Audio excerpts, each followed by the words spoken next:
مسلمانوں، سب نمازیں خصوصاً بیچ کی نماز یعنی نماز عصر پورے اہتمام کے ساتھ ادا کرتے رہو اور اللہ کے آگے ادب سے کھڑے رہا کرو.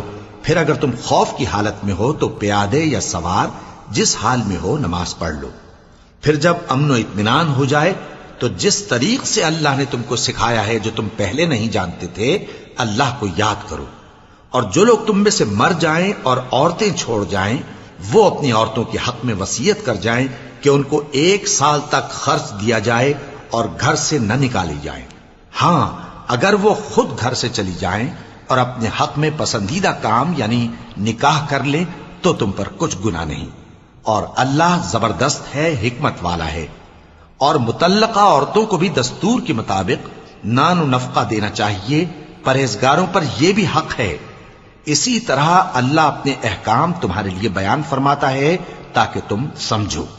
بھلا تم نے ان لوگوں کو نہیں دیکھا جو شمار میں ہزاروں ہی تھے اور موت کے ڈر سے اپنے گھروں سے نکل بھاگے تھے؟ تو اللہ نے ان کو حکم دیا کہ مر جاؤ، پھر ان کو زندہ بھی کر دیا.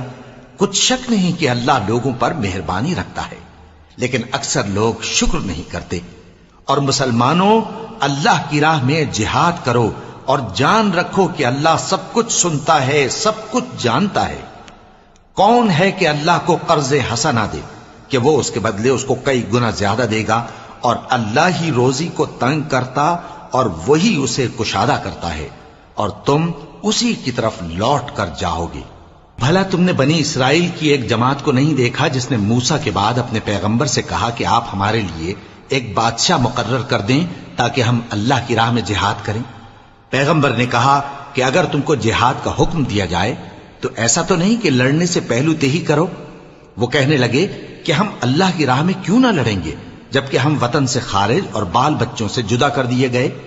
پھر جب ان کو جہاد کا حکم دیا گیا تو چند اشخاص کے سوا سب پھر گئے، اور اللہ ظالموں سے خوب واقف ہے.